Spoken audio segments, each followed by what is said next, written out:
Hi Best Buds, it's Cathy with Cathy's Garden, and I'm so happy that you've joined me today. Today we're prepping for a mass make session. But first let's have our shout out to Judy, Diane, L. Nadine, Trucker 8584, Sherry, Shirley, Catherine, Kelly, Black Coffee, and Gwyneth. I appreciate each and every one of you.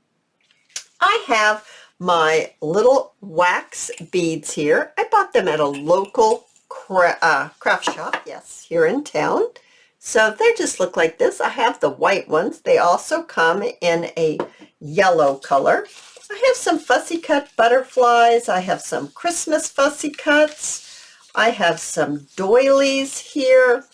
I have a few little pieces of, let's see here, Christmas ephemera, I think I said that, tags, little rectangles, torn pieces of ephemera, just things like this. And I thought that I would bring you along as I'm prepping for a major mass make.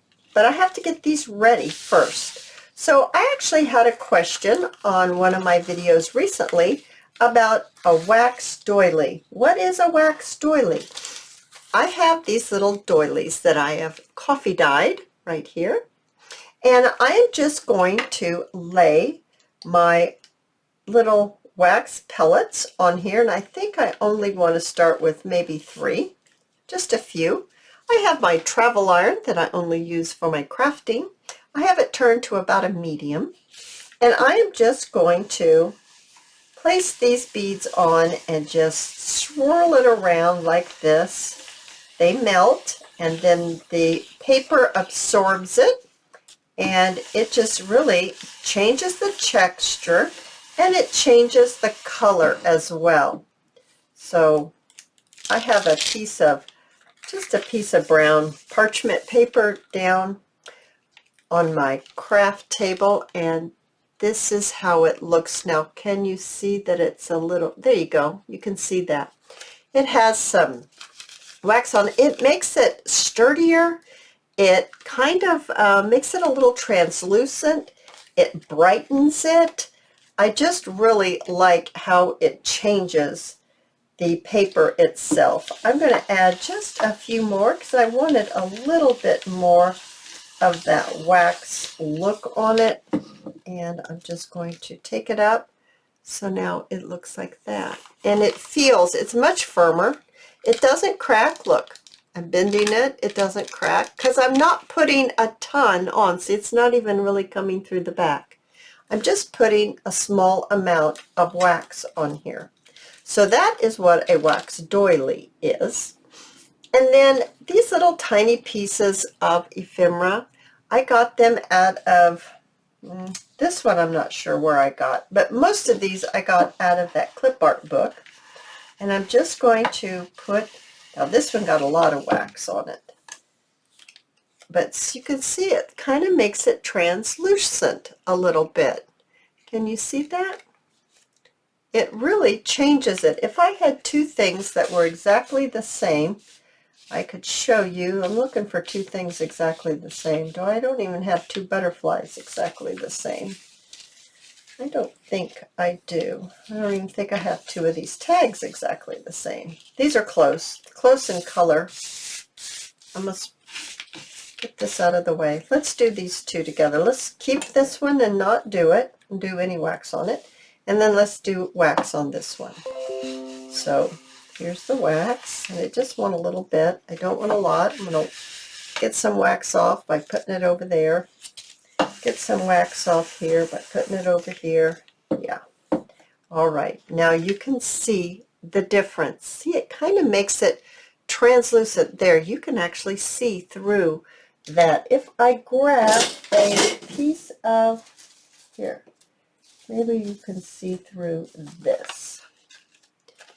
You can actually see the print through there. I don't know if you can on the, well, you can here. I don't know if you can on there.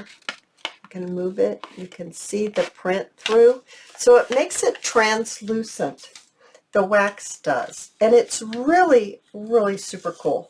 I really love using a little bit of wax on some pieces of ephemera. See, I didn't even add any wax to that. I just got what was already on the paper, and there you have it. So the next thing I want to show you what I'm doing in my mass make. I will show you in just a second. Actually, before I do that, I had this in my lap and I had forgotten that I had stuck it in my lap. I have a piece of lace that I've coffee dyed, and I'm just going to cut this part off of the lace. Now, I have just tried this. I've never done this before, and I really like what it did to the lace. I'm going to add a little bit of, right here, I've added a little tiny bit of the wax to this lace. And when I mean a little bit, I do mean a little, like maybe one here, and maybe one there. And I've just melted it onto the lace, and I've just gone like this with it and kind of spread it out. And I really like that it makes it kind of like puts a little bit of sizing in it, but it's not hard.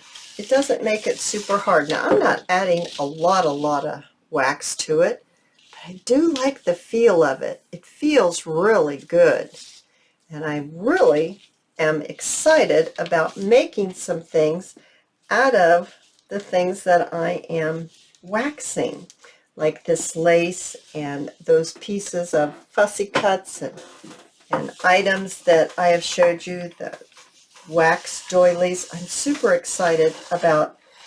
I've got some ideas on what I can do with those things, but I needed to prep a bunch of them before I can do it. And if I just started and said, okay, I've waxed these things, you guys might want to know how I did it.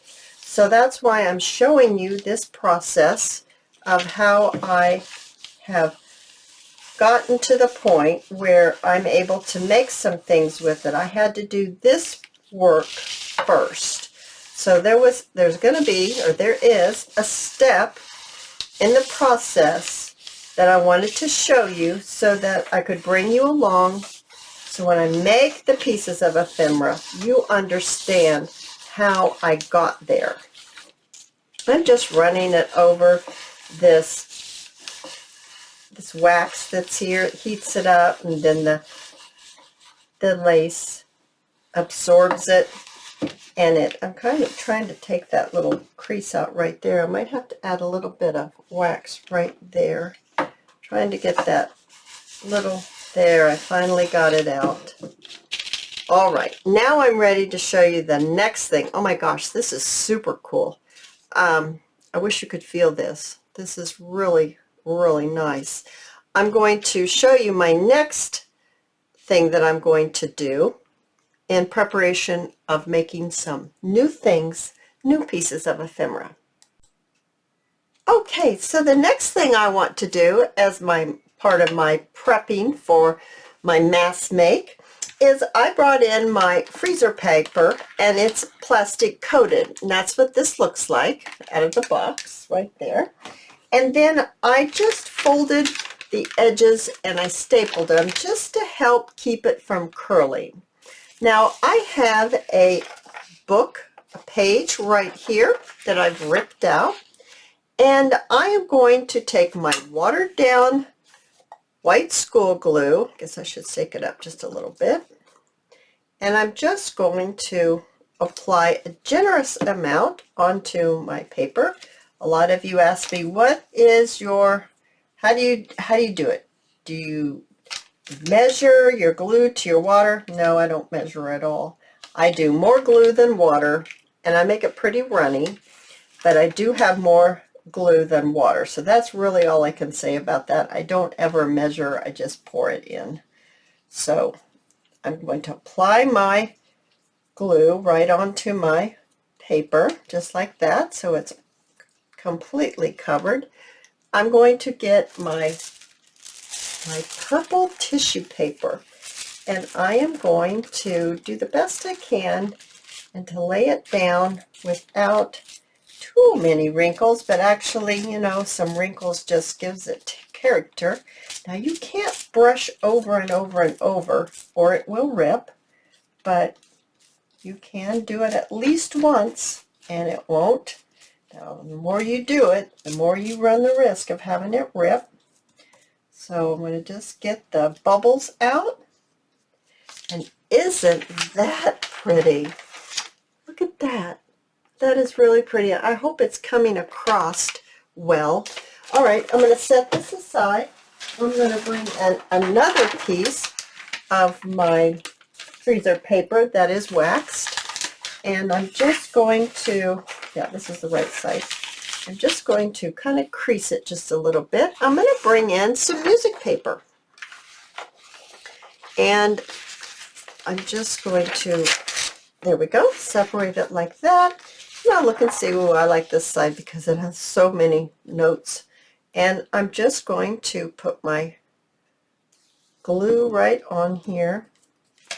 And I'm going to just spread it out just like this. And you can go all the way to the edge, just like that.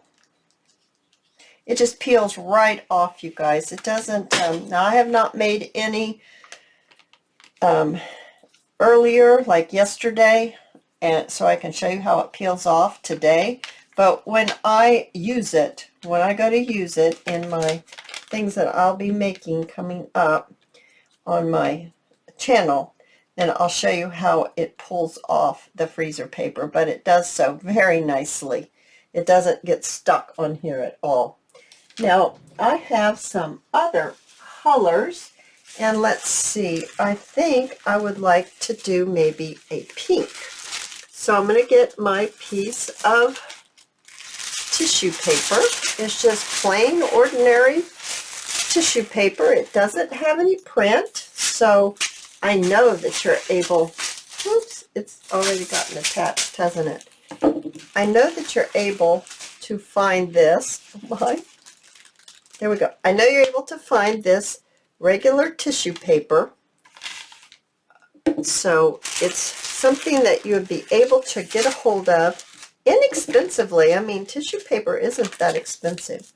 And I'm just going to gently brush it with my brush that has some glue on it, just so it gets stuck on there. Now if you need or want to add some more glue to it, watered down glue, you sure can. Now some people might say, well, can I use Mod Podge? Well, you can, but you won't get the same results because there's no rhyme or reason, but it always happens. Mod Podge is sticky. Once it never really dries completely. It's always a little tacky.